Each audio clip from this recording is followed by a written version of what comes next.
कविता तीसरी है 15 अगस्त। यह एक गीत है, स्वतंत्रता पर आधारित एक गीत है। कवि है गिरिजा कुमार माथुर। कवि है गिरिजा कुमार माथुर। गिरिजा कुमार माथुर जी का जन्म 22 अगस्त 1919 को अशोकनगर, मध्य प्रदेश के अशोकनगर में हुआ। आपकी आरंभिक शिक्षा झांसी में तथा स्नातकोत्तर शिक्षा लखनऊ में हुई।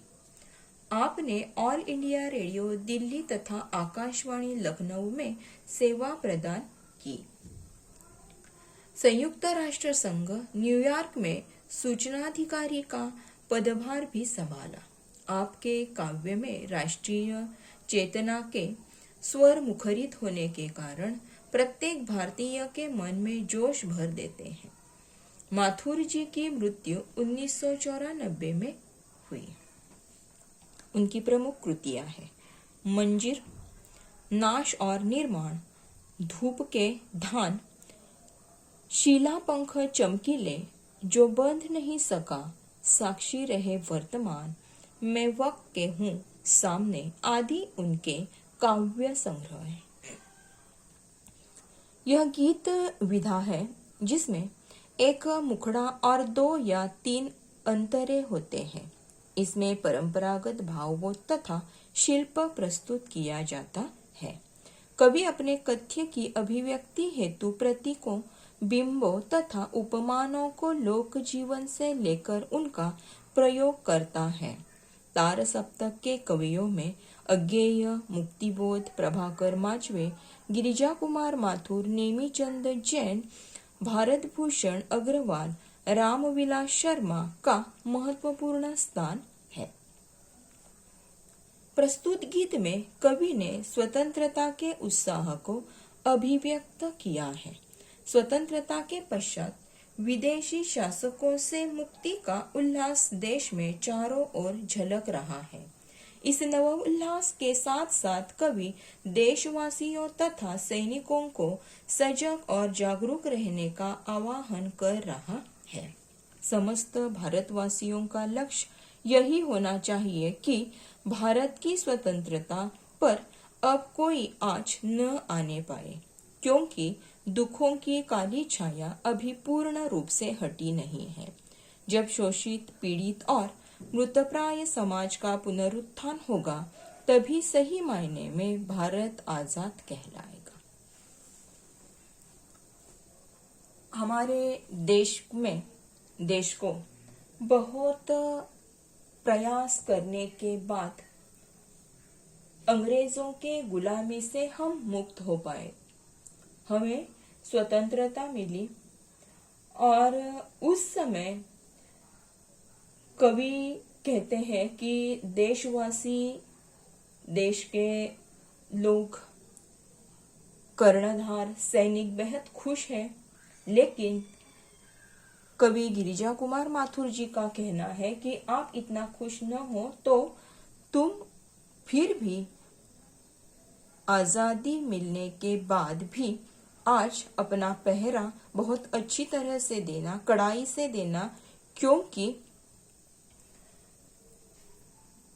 जो दिन हमारे देश में पीड़ित है, शोषित है, उनका भी उत्थान होना बहुत जरूरी है।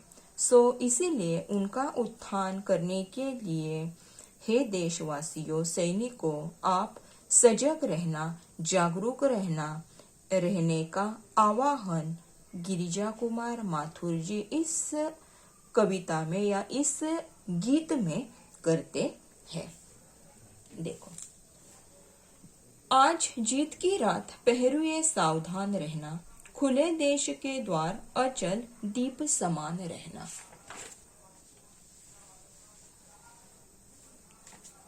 प्रथम चरण है नए स्वर्ग का, है मंजिल का शोर, इस जल मंथन से उठ आई पहली रतन हिलोर। अभी शेष है पूरी होना जीवन मुक्ता डोर, क्योंकि नहीं मीट पाई दुख की विगत सावली कोर। ले युग की पतवार, बने अंबुदी महान रहना, पहरुए सावधान रहना। पहरुए यानी कि यहाँ पर पहरा देने वाले, सैनिक भी हम कह सकते हैं। पहरुए यानी कि पहरा देने वाले या सैनिक भी हम इन्हें कह सकते हैं। सावधान यानी कि हमें सावधानी बरतनी चाहिए।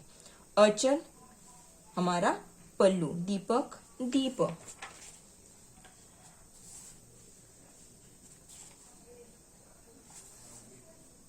यहाँ पर मंजिल यानी कि हमारा ध्येय क्या है या हमारा जो सपना होता है, यह सपना हमें प्राप्त होता है, वह हमारी मंजिल है। यानी कि हमारा पड़ाव है, जहां पर हम रहते हैं, वह हमारी मंजिल है। रतन यानी कि यहाँ पर समुंदर, हिलोर यानी कि जो लहरें समुंदर की आती है उन्हें हिलोर कहते हैं। जनमंथन यानी कि पूरा हमारा जन समुदाय। ओके, बाकी कुछ अम्बुधि, अम्बुधि यानी कि समुंदर। ओके, ठीक है, तो हम देखते हैं। आज जीत की रात पहरुए सावधान रहना, खुले देश के द्वार अचल दीप समान रहना।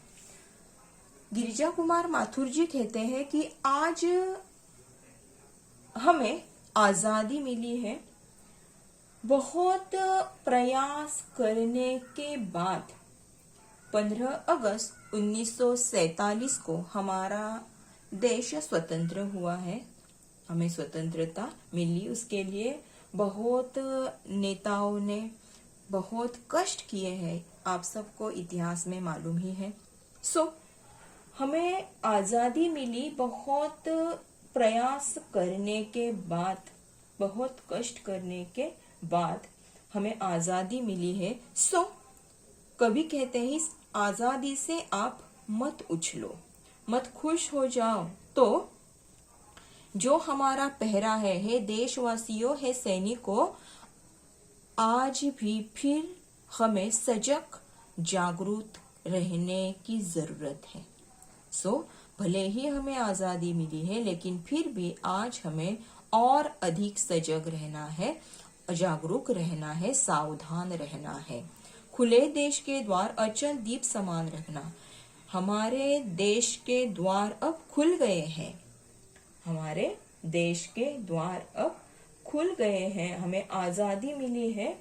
और आजादी मिलने के बाद हमारे देश के द्वार सबके लिए खुले हुए हैं, लेकिन फिर भी दीपक रात भर जलते रहना चाहिए। रात भर दीपक जलाते हमें पहरा देना चाहिए। हमें और अधिक सजग रहना बहुत जरूरी है, क्योंकि देश की सीमाएं खुली हो गई है। इसीलिए हमें और सजग रहकर पहरा देना है।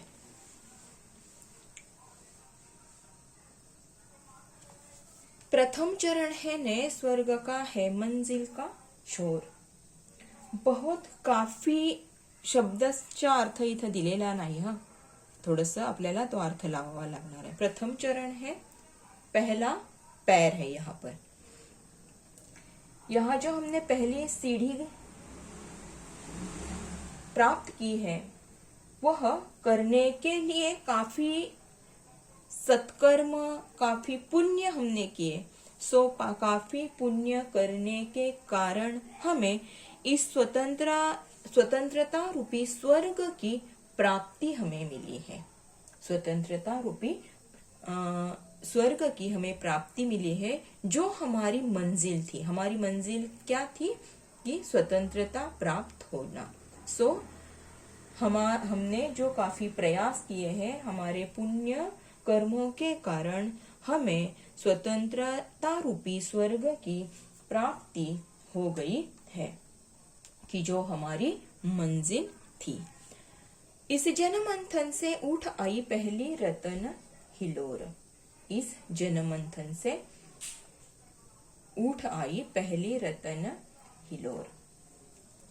इस जन समुदाय ने जो भी सत्कर्म किए थे और सत्कर्म करने के बाद जो भी उन्होंने प्रयास किए थे, इसका पहला फल हमें मिला है और हमें आजाद हो गए हैं, और हम आजाद हो गए हैं। अभी शेष है पूरी होना जीवन मुक्ता डोर, क्योंकि नहीं मिट पाई दुख की विगत सावली को। अभी शेष है पूरी होना, हमें आजादी जरूर मिली है, लेकिन अलग अलग वर्ग के लोग, अलग अलग धर्म के लोग हमारे देश में रह रहे हैं, जो एक दूसरे से बहुत दूर है। सो इन लोगों को संगठित करना बहुत जरूरी है, और संगठित करने के लिए अभी हमें देर लगेगी, संगठित करने के लिए हमें देर लगेगी। सो इस सावली छाया से हमें बचना है, सावली कोर से, सावली छाया से हमें बचना है, और इन लोगों को हमें एक करना है, इकट्ठा करना है। ये युग की पतवार बने अंबुदी महान रहना, पहरुए सावधान रहना। पतवार यानी कि नाव का वह छोर कि जो हमें दिशा देने का काम करता है।